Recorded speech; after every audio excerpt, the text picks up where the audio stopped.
As it relates to Forex brokers, there are thousands upon thousands upon thousands of brokers out there in the world right now, right? And there are new ones popping up every day. Who do you trust? We have been talking about Forex brokers on this channel for the longest time. I think one of the first videos I made on Forex brokers was like in 2017 when I spoke about when FXCM collapsed and took $200 million of its constituents, its customers' money. So since then, I've been an advocate for making sure you are working with the best Forex broker, because if you're dealing with large sums of capital or hope to eventually deal with large sums of capital in your Forex trading business or trading setup, then guys, at the end of the day, you have to be working with a broker that is stellar. I mean, you want a 99.999% uptime with these things. You don't get stop hunted. We can talk about that at a later video, but today what I really want to talk about is once you find a good broker, really sticking with that broker. A lot of people jump from broker to broker for different reasons, right? Maybe it's because a buddy told them, hey, this broker has great spreads, or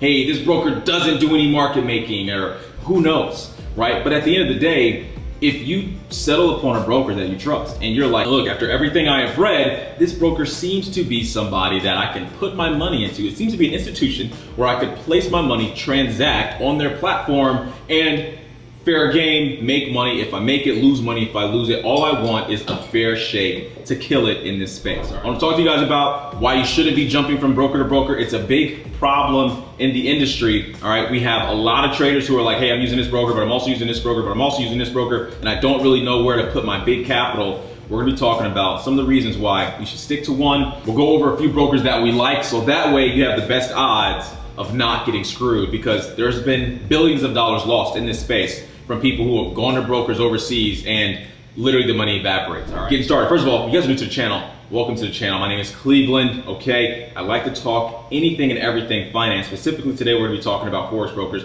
and I have a couple of things that I wanna discuss with you guys, all right? So, rule number one, if you're looking for a Forex broker, size matters dramatically, right? You wanna work with a broker that has a big reputation, has a lot of customers, because that gives you the highest certainty that, guess what, you're not gonna get screwed, right? Sure, sometimes there are those brokers that give you this ridiculous leverage and you're like, whoa, you can't find this leverage anywhere else.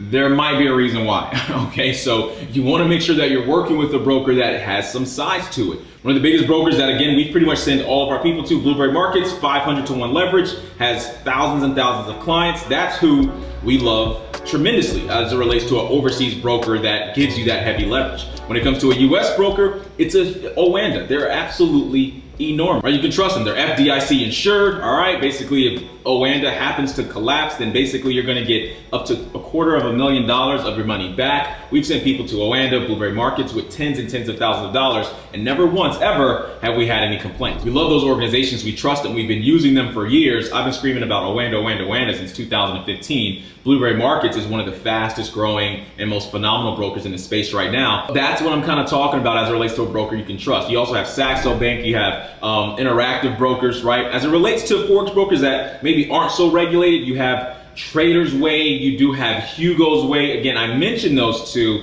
with a little bit of, I don't know, I don't love those brokers because their regulation isn't pristine, okay? It's not the best regulation in the world, but they have a lot of customers. So again, if you're gonna go that route of going with an overseas broker that doesn't have great accreditation or great regulatory requirements, then those are the two that are the biggest that, okay, maybe since so many people use them, it gives you a better chance, a better likelihood that you won't get screwed over. But we love regulated brokers. We deal with lots of money. We have hundreds of thousands of dollars in portfolios. We don't want to throw that overseas to some guy in some nice little tent warehouse where he's like, yeah, come on, great spreads, great commissions, come on over. Okay, what type of broker do you like? Now, again, if you are going with the broker because of its brand, it's like, okay, well, sure, you can head over to Trader's Way, but what is this commission structure, right? Is it a market make it broker, okay? I mean, do they have a good reputation of variable spreads, right? And then if you go head over to someone like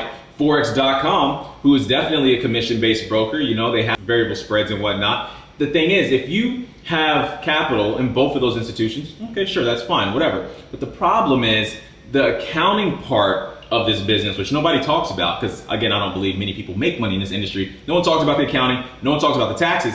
When you have certain costs that you incur through trading, you obviously can write those off. So there's a cost to execute positions that is an expense for you running the business, right? And depending on how substantially they deviate from one another, it's going to come to play eventually at the end of tax season, right? So for me personally, one, of course, I want a broker with lower spread, so that way my cost initially isn't so much. But during certain times of the year where maybe I just really need to burn some cash because I don't want so much taxable income, there's a world where I'm like, hey, look, I actually don't mind paying a little bit of extra money to execute positions because at the end of the day, sure, I could give it all to charity. We can do that. I could start a new business, or I could maybe find some expenses somewhere in my company.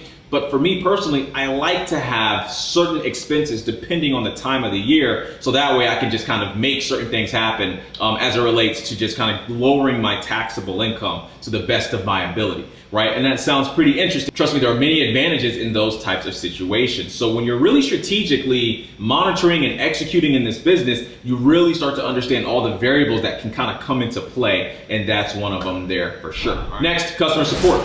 I am one of those people that consistently want to be communicating with the businesses that I'm working with, okay? I mean, I just am. It sucks, but I'm a fairly needy customer, and trust me, if I can't communicate with my customer support team for my brokerages or for anything else, then I get fairly frustrated, and I start to realize, okay, wait, what's going on? You guys should have a very well-staffed organization that should be able to reply back to me, if not instantaneously, by the end of business day, especially when we're dealing with financial markets, right? If something crazy happens and there's some fundamental news catalyst that drives markets and I wasn't triggered into that position, right? And I have a good, somewhat relationship with the customer support team and with that organization, sometimes there are many benefits to that, right? But if you're picking and choosing and you're swapping around to all these different brokers, then guess what? You can never build a relationship with that particular institution, and you don't get all the benefits of having constituents, all right? Your net worth is your network,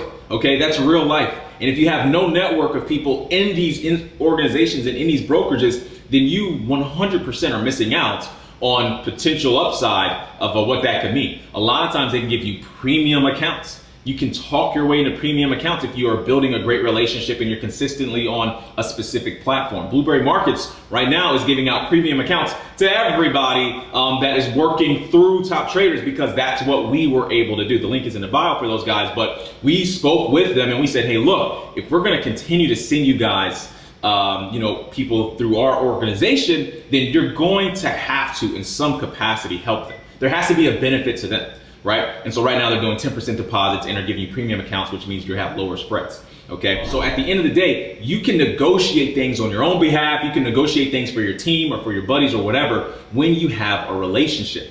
So building a relationship and customer support, that is so important to working with these brokerages that I think that means you should stick to one or two max and utilize those brokerages in a way, okay, that again is very beneficial towards you. A lot of people say, oh, well, I day trade in this one, I swing trade in this one, I have my Roth IRA in that one. Okay, well, I mean, unless that is necessary, because at the end of the day, you can have sub accounts, right? Do you have to be using completely different brokerages? I need to be fast and I need to be having action as it relates to how I navigate, my finances. And for me to try to ask myself, what broker am I using this or that for? That gets a little silly. For TD Ameritrade, when we use TD Ameritrade, I'm using TD Ameritrade primarily for stocks, options, things that are a little bit more US based. But as it relates to Forex and currencies and, world global markets, I'm using Oanda and I'm using Blueberry Markets.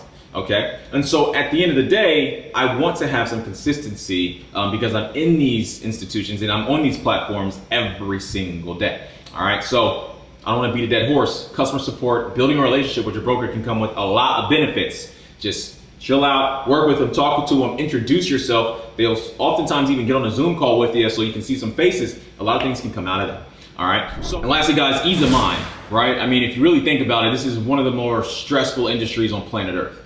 Okay, I mean, it's the reason why it closely resembles gambling is because there is a tremendous amount of anxiety alone in just trading. The last thing you need is anxiety with the institution that you're trading through. right? I mean, that would be horrendous, and people live in that world. I never got exposed to that because, again, I went straight for regulation. I come from a little bit more of an institutional background, went to college, investment management, all this stuff. So there was never a world where I was trying to go through shady brokers to maybe get increased leverage or whatever. I just never entertained that. It's a shiny ball. It looks nice, but I saw it for what it was, right? You guys need to get out of that universe, right? That has been really sold to you online. Get out of the world of irregular activity, high reward, low risk, all that verbiage. This is not that kind of business. This is a risky business. It's a complex business. The last thing you need is the anxiety of if your institution is reliable or not, right? So for me, mental health in this industry is extremely important. Anything that I can do to kind of calm myself to a higher capacity is something that I'm going to definitely try to shoot for. And again, when I'm working with brokers that I can trust, I don't even have that thought in my mind. Are they going to trigger me into these positions? If I make money, will I be able to execute these withdrawals? I've seen other people withdraw, but will I withdraw? I don't have to worry about that at all, right? So I highly suggest you guys stick to one broker. Find an institution that you enjoy. Start meeting the people at that organization. Understand their cost structures relative to their competitors to know that you're getting the best deal for yourself. Ask if they have higher tiered programs, higher tiered accounts like Blueberry Markets does. They're doing a 10% deposit bonus right now on their premium accounts, right? So at the end of the day, what that gives you is just more options to potentially lower your expenses as it relates to your trading activity, and also have an account rep kind of there with you in case you need some type of assistance. So been making a lot of broker videos. I'm here pretty much banging the same drum. Just make sure you're working with an organization that you can trust. Leverage is awesome. Leverage is great, right? There's a lot of brokers with amazing leverage, but you want to make sure that behind that leverage is legitimate trading, real sending to the interbank network, okay? Not just taking the other side of your positions. It's happening more than you guys could ever imagine. If you knew the conversations I had with the head of brokerages, I mean, some of these guys are making money hand over fist because they're taking the side of your trades. Okay, so you need to make sure that that's not happening to you, okay? So if you guys have any questions, comment down below. If you have a broker that you're trying to figure out if it's solid or not, let me know in the comment section. We'll have a conversation about if that broker's trusted, if it's regulated, and what my opinions are of it, okay? So this is all just advice. You guys do what you can, do your own due diligence. Don't take what I say as gospel, but where I am coming from is experience, and not only that, I'm coming from just the real altruistic desire for you guys to not get screwed over. All right, so my name is Cleveland. I'll talk to you guys soon. If you have any questions, again, comment down below the name of your broker. I'd love to hear what you guys are doing, who you guys are looking at, what the new brokers on the block are, and I'll throw my recommendations depending on what country you're in and what you're looking for, okay? Talk to you guys soon. Peace out.